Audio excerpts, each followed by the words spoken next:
ओम नमः सिद्धेभ्य। नमो नमः सत्तहितंकराय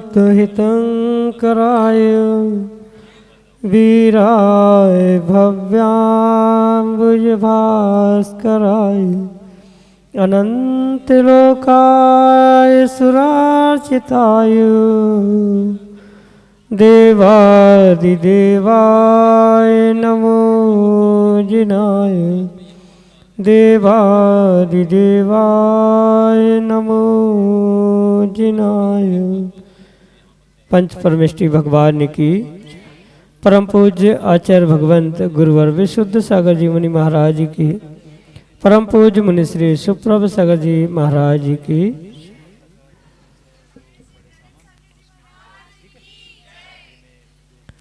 पैर में चुभा हुआ कांटा जैसे शरीर को कष्ट देता है, ठीक वैसे ही मन का छोटा सा विकल्प आत्मा को भव भव में भटका सकता है। लेकिन यदि वही विकल्प समीचीनता को प्राप्त होता है और उसका सम्यक समाधान किसी निर्ग्रंथ गुरु से प्राप्त हो जाता है, तो वही हमारे लिए आत्म कल्याण का साधन भी बन सकता है। ऐसे आत्म कल्याण की वह अनूठी विधा, समीचीन विकल्पों का सम्यक समाधान, जो कि हम सभी परम पूज्य मुनि श्री सुप्रभ सागर जी महाराज के मुखारविंद से प्रतिदिन प्राप्त करते हैं। और वही सम्यक समाधान हमारे आत्म कल्याण का पथ प्रदर्शित करने वाला होता है। ऐसे आत्म कल्याण की वह अनूठी विधा प्रारंभ करते हैं। और आज के पहले विकल्प के लिए श्रीमती सुनीता झांझरी छिंदवाड़ा मध्य प्रदेश से महाराज श्री के श्री चरणों में नमोस्तु निवेदित करते हुए अपना समीचीन प्रश्न रख रहे हैं कि महाराज जी, इस पंचम काल में युवा पीढ़ी को धर्म से कैसे जोड़ें। हमारे समीचीन विकल्प का सम्यक समाधान करने की अनुकंपा करें। नमोस्तु महाराज जी, नमोस्तु। ओम नमः सिद्धम। परम पूज्य आचार्य भगवान गुरुवर विशुद्ध सागर जी महाराज की। जरूरी नहीं है कि वर्तमान में कोई युवा पीढ़ी को किसी विशेष प्रकार से धर्म समझाया जाए।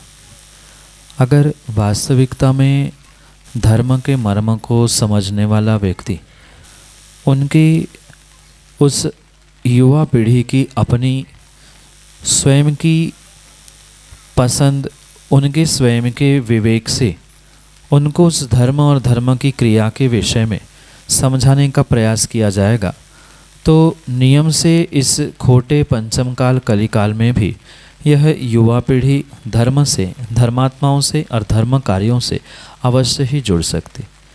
अधिकांश स्थानों पर बुजुर्ग लोग यही गलती करते हैं कि वह युवा पीढ़ी धर्म करने के लिए, धर्म कार्य करने के लिए अगर आगे आती है तो कहीं ना कहीं उनको टोकना, ऐसा नहीं ऐसा करो, ये अच्छा नहीं है, ये बुरा है। इस प्रकार से जो टोका टाकी होती है, उस कारण से ही बहुतांश युवा आज धर्म, मंदिर और देवशास्त्र गुरु से जुड़ना पसंद नहीं करते, क्योंकि किसी को भी कार्य करते हुए टोकना, रोकना ये उचित कार्य नहीं होता।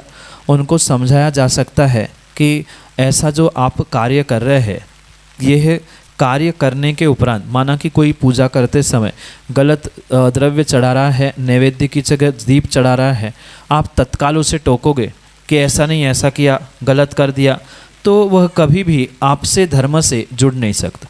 वही पूजा पाठ धर्म की क्रिया होने के बाद उसे प्रेम से समझाया, बहुत बेटा बहुत अच्छी बात है कि तू ऐसे युवा अवस्था में धर्म कर रहा है, पूजा अभिषेक कर रहा है, पर ये करते समय अगर आपने थोड़ा सा ऐसा सुधार कर लिया, इसके जगह ये कर लेते तो बहुत अच्छा होता। ये बात जो आपने गुस्से में या टोकते हुए कही थी, वही प्रेम से समझाते हुए बाद में अकेले में कह देते तो शायद वह उस बात को मान भी लेता और आपको भी गुरु मानते हुए आपकी प्रत्येक बात को स्वीकार करता। इसलिए ध्यान रखें कि पंचम काल के उस युवा पीढ़ी को समधर्म के प्रति और धर्म क्रियाओं के प्रति जोड़ने के लिए आपको अपने तरीकों को भी बदलने की आवश्यकता है। जैसे उनके तर्क हुआ करते हैं, जिसे लॉजिक कहा जाता है, उनको लॉजिक से, तर्क से समझाने की आवश्यकता है।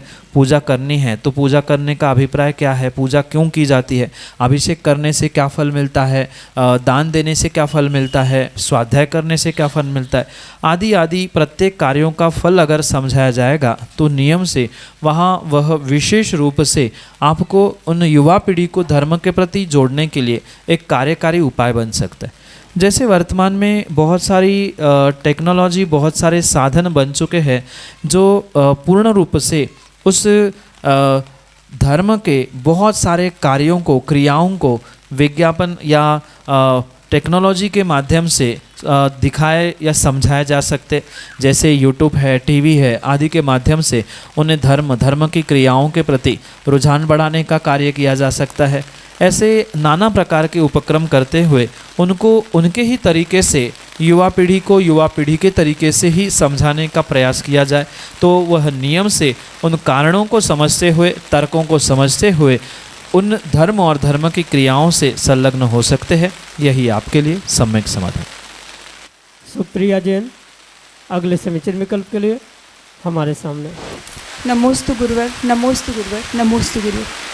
गुरुवर, कई बार ऐसा होता है कि किसी एक गुरु के आना होता है शहर में, लेकिन कितनी भी इच्छा हो या प्रयास कम पड़ जाता है कि हम उनके पास पहुंच ही नहीं पाते। जैसे एक गुरुवर आए थे, हम 2 महीने में एक बार मुश्किल से दर्शन को जा सके, लेकिन बहुत इच्छा थी कि हम हर रोज़ जाए, क्योंकि कोई भी त्यागी आता है तो ऐसे होता नहीं कि दर्शन नहीं होते। बस यही पूछना था मुझे।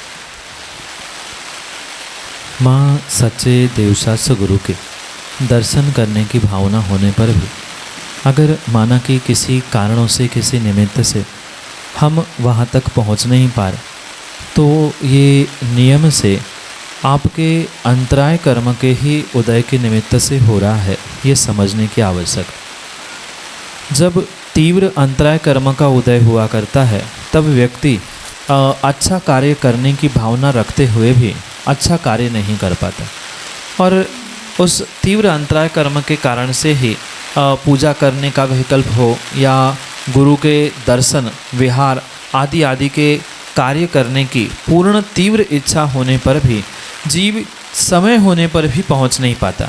ये परम सत्य समझना कि जब कर्मों का तीव्र उदय आता है तब उस तीव्र कर्मोदय में जीव कभी भी अपने पुरुषार्थ में फलीभूत नहीं होता, पुरुषार्थ में सफल नहीं होता। और शायद ऐसा ही अंतराय कर्म का तीव्र उदय आपके साथ हर समय आता होगा, या जिस समय भी आप इच्छा होते हुए भी गुरु के, प्रभु के दर्शन करने के लिए नहीं पहुँचे, तो शायद वहाँ भी ऐसे ही कुछ स्थिति परिस्थिति बन चुकी होगी जिस कारण से आप भावना भाते हुए भी वहाँ पर गुरु के दर्शन करने के लिए नहीं पहुँच रहे। मुख्यतः से अंतराय कर्म का ही उदय वहाँ समझना, और सामान्य रूप से अगर उस कर्मोदय को समझे तो नाना प्रकार के और भी कर्मों का उदय एक साथ हुआ करता है, क्योंकि एक साथ ही 8 कर्मों का उदय जीव का संसारी अवस्था में चलता रहता है, तो कहीं ना कहीं उन 8 कर्मों का कम ज़्यादा उदय चलता ही है। मुख्यतः वहाँ भले ही उस अंतराय कर्म की है जो शुभ कार्यों में, कुशल कार्यों में विघ्न उत्पन्न करते हैं, ऐसे इस कार्य के और कर्म के निमित्त से ही ये जीवन में कई लोगों के साथ घटित होता है। यही आपके लिए सम्यक समाधान। ऋषभ जैन मोहखेड़ मध्य प्रदेश से अगले समीचीन विकल्प। नमस्ते महाराज जी। महाराज जी, मेरा प्रश्न है कि हम ऐसा कौन सा कर्म करें जिससे हमारे मोखेड़ नगर में साधुओं का चौमासा प्राप्त हो। नमोस्तु गुरुदेव, नमोस्तु गुरुदेव, नमोस्तु गुरुदेव। ये बहुत अच्छे से समझने की आवश्यकता है कि किसी निर्ग्रंथ गुरु का चातुर्मास या कुछ दिनों का भी सानिध्य बिना पुण्य के उदय से प्राप्त नहीं होता।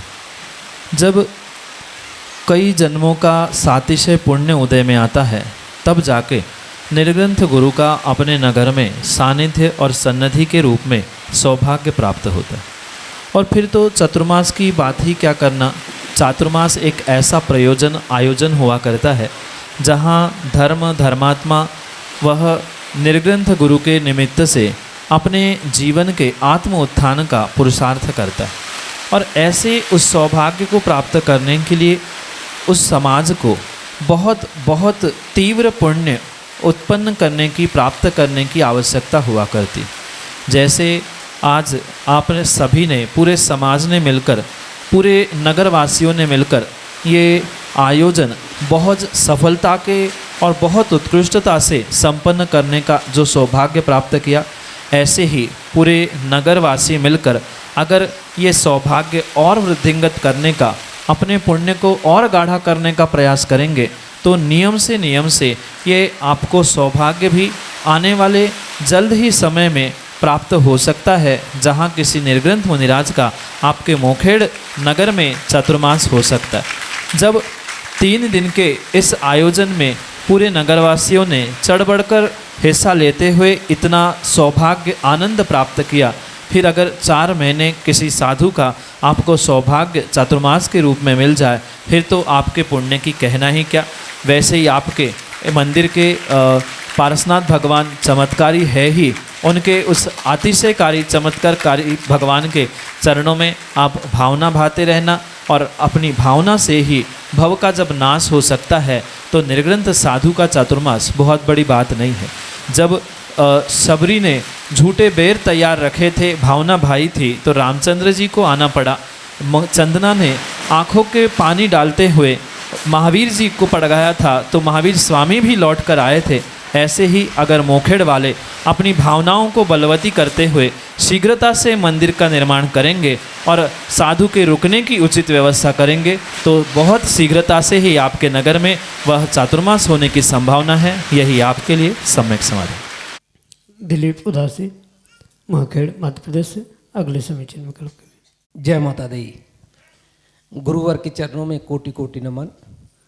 गुरुवर जी, मेरा प्रश्न है कि तकरीबन 3 वर्ष से ये शिव मंदिर निर्माण कार्य हो रहा है और इस निर्माण कार्य में बहुत सारी बाधाएं आ रही है। जिस तरीके से सुबह प्रातःकालीन बेला में देखा मैंने, जिस उदार भाव से जैन समाज यहाँ पे सहयोग कर रहा है, केवल 2 घर रहने के बाद भी, और जो कि हमारा हिंदू समाज यहाँ पर बहुत संपन्न और पैसे वाला समाज है, लेकिन उस तरीके से सहयोग प्रदान नहीं हो पा रहा है। तो ये जो बाधा आ रही है गुरुवर, उसका निदान करने का कष्ट करें। किसी भी कार्य की सिद्धि के लिए नियम से मात्र पुरुषार्थ, मेहनत कार्यकारी नहीं होते। वहाँ पर कुछ न कुछ अंशों में जीव को अपने पुण्य, पाप, कर्म आदि इन सभी बातों को समझने की आवश्यकता है।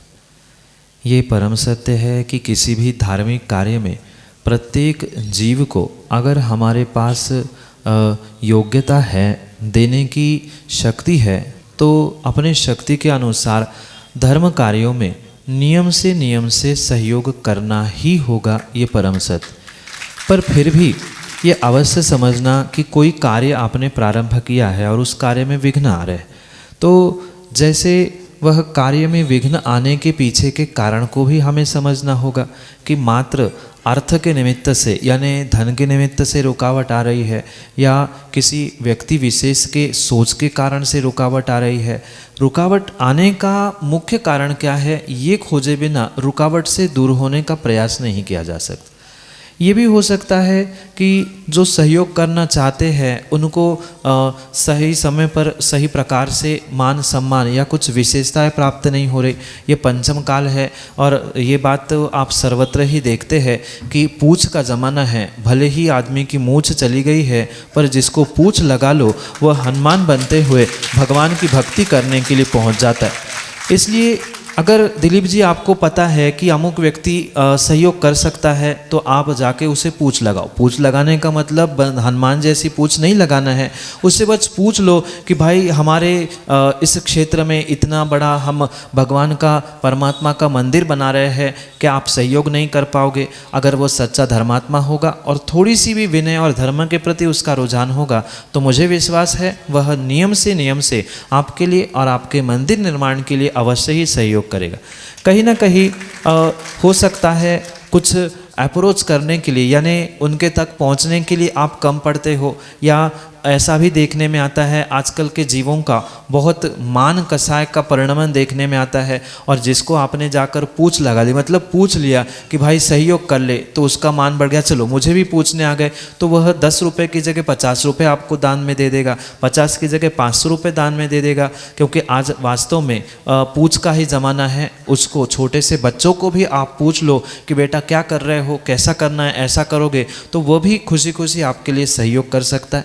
और अगर धन के अलावा अन्य भी कुछ निमित्तों से कार्य रुका है तो उसके लिए वैसा विचार करते हुए वैसे कार्य के लिए पुरुषार्थ करने की आवश्यकता है कि जो ये कार्य रुका है, कभी कभी ऐसा भी होता है सही समय पर अगर कार्य शुरू नहीं हुआ है तो वहाँ पर अनेक रुकावट भी आ सकती है।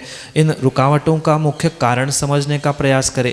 कब कार्य शुरू किया था, किन कारणों से रुक रहा है आदि समझते हुए इन सभी बातों को जिसका मैंने अभी मार्गदर्शन किया उन सभी बातों को समझते हुए आप पुरुषार्थ करेंगे तो नियम से ये भारत की भूमि के सुपुत्र है, धर्मात्मा है। और मुझे विश्वास है जैसे आज इस मोखेड़ के नगर में आपने इन मुनिराजों का और गुरुओं का स्वागत करते हुए सहयोग प्रदान किया है, ऐसे ही पूरी समाज मिलकर आपके लिए सहयोग करेगी, अवश्य करेगी।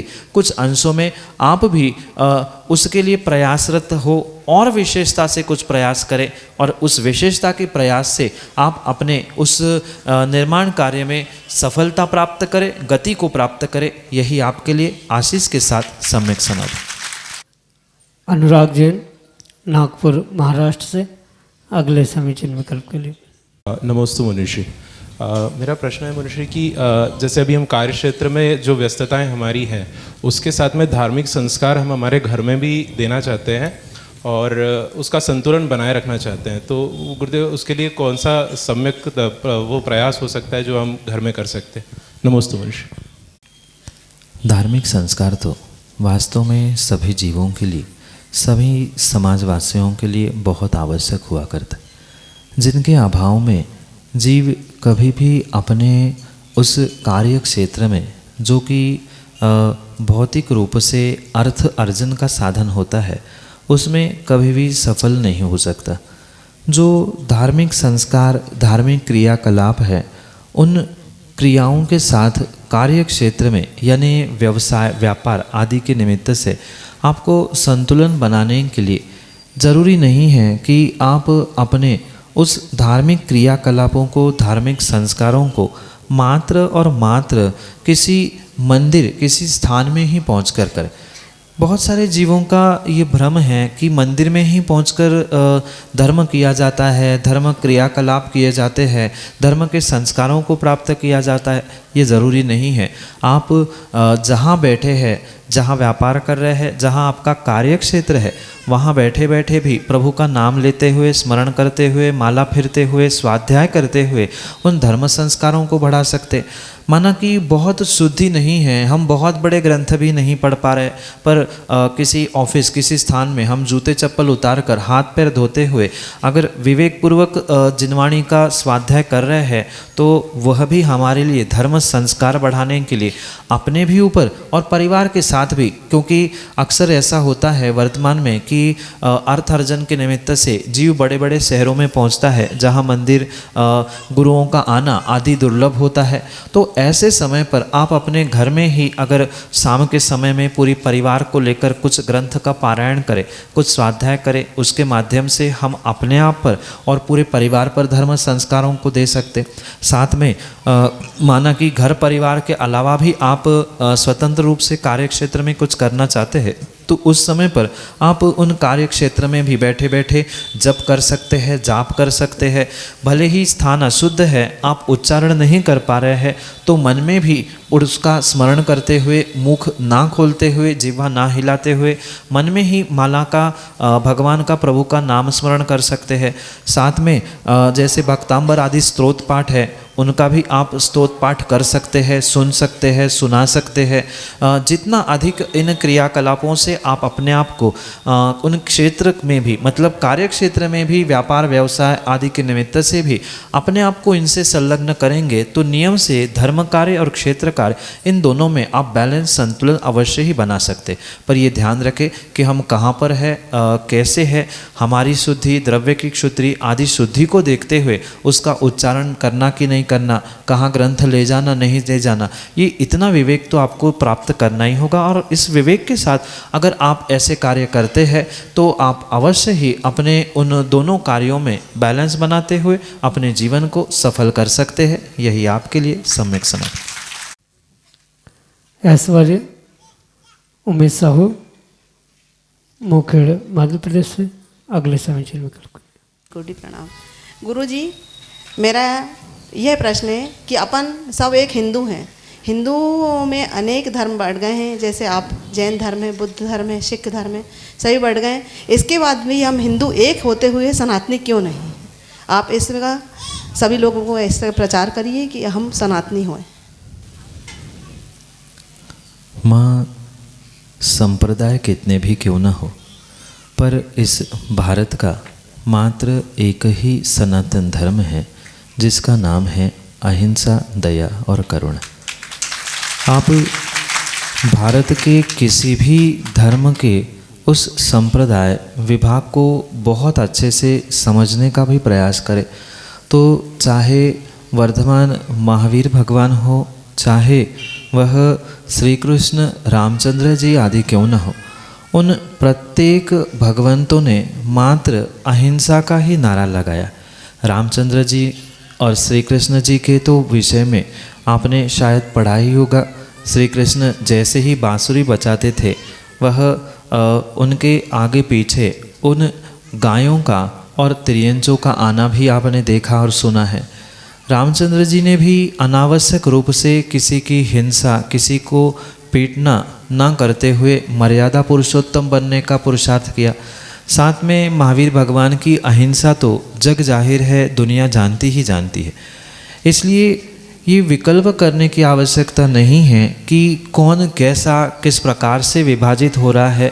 ये अवश्य समझे, जब कोई नाती पोते परस्पर में लड़ते हैं तो वह अपने दादाजी के नाम से जैसे एक होते हैं, ऐसे ही हम भारत देश के वासी हैं, ये सोचते हुए हम अपने उस अहिंसामय सनातन धर्म को एक रूप मानते हुए हमें पुनः एक साथ एक ही होने की आवश्यकता है। भले ही परिवार बढ़ते हुए एक परिवार के 2 घर, 2 परिवार के पुनः 4 घर आदि होना ये स्वाभाविक रूप से देखने में आता है, और शायद ऐसा ही इस भारत में हुआ है।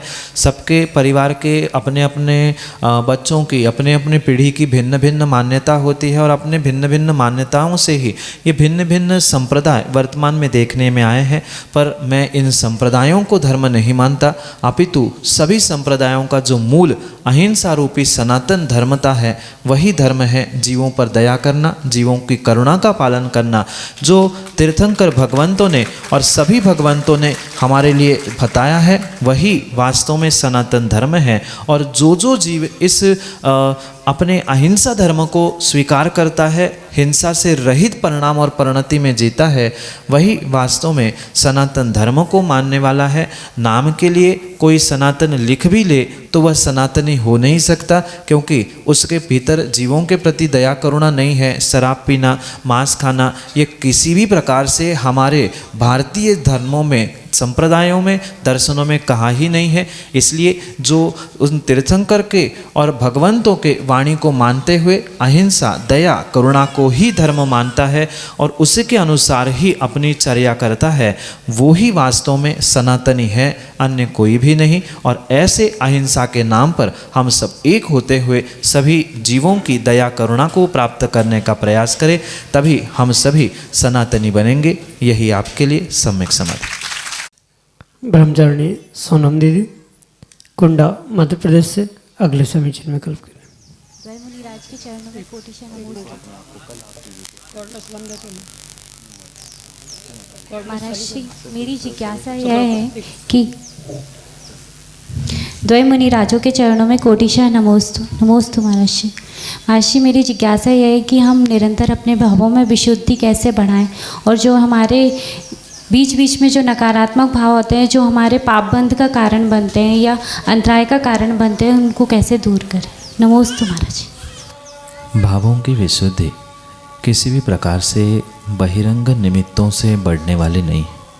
आप जितना चाहे जप तप स्वाध्याय आदि कर लेना, पर आप अगर स्वयं पुरुषार्थ नहीं करेंगे तो किसी भी प्रकार से भावों की विशुद्धि, भावों की परिणति बदल नहीं सकती। इसलिए सबसे पहले जो नकारात्मक सोच आपके भीतर बैठी है कि कैसे होगा, क्या होगा, होगा कि नहीं होगा, ऐसा होगा तो क्या होगा, ये कहीं ना कहीं आपकी नकारात्मकता ही भीतर आपको डर और भावों की विशुद्धि के लिए गिरावट करने के लिए निमित्त बन रही। आप ये सोचते हुए अपने आप को खुश संतुष्ट रखने का प्रयास करें कि जो होगा जैसा होगा अच्छा ही होगा। हमने आज तक अगर किसी का बिगाड़ा नहीं है, बुरा किया नहीं है, तो हमारा भी कभी किसी प्रकार से कोई कार्य बिगड़ने वाला है ही नहीं। इस आत्मविश्वास के साथ अगर आप प्रत्येक कार्य को करें, चाहे सामायिक करें, पूजन पाठ करें, दान आदि करें, आप मजबूती के साथ सच्चे देवशास्त्र गुरु की श्रद्धान की मजबूती और अपने आत्मविश्वास की मजबूती के साथ अगर कार्य करेंगे तो कभी भी आपके भीतर नकारात्मकता नहीं आएगी। और नकारात्मकता का अभाव हो गया तो स्वाभाविक रूप से भावों की विशुद्धि भी प्राप्त होती रही। इसलिए कुछ अंशों में आपको अपने आप से संतुष्ट खुश होने की आवश्यकता है। ठीक है, जो हुआ सो बीत गया, आने वाला समय मेरे लिए अच्छा होगा और नियम से अच्छा होगा। मैं देवशास्त्र गुरु की भक्त हूँ, किसी भी प्रकार से मेरे ऊपर विघ्न नहीं आएगा, और माना कि विघ्न आया भी है तो मेरी गुरु की कृपा से, प्रभु की कृपा से, उनकी भक्ति से मैं दूर करने की शक्ति रखती हूँ। इस आत्मविश्वास के साथ अगर आप प्रत्येक कार्य को करेंगे तो नियम से जीवन में आपके प्रत्येक कार्य में आपको सफलता मिलेगी, आपकी नकारात्मकता दूर होगी, भावों की विशुद्धि बढ़ते हुए आप अपने उस गंतव्य तक, अपने उस मार्ग तक अवश्य ही पहुंचने की संभावना है। इसलिए बहुत आत्मविश्वास के साथ और सच्चे देवशास्त्र गुरु की श्रद्धान के साथ प्रत्येक कदम फूंकते फूंकते विवेक के साथ रखने का प्रयास करें। गुरु का और प्रभु का आशीष कृपा आपके साथ सदैव बने रहे। यही आपके लिए सम्यक समाधि।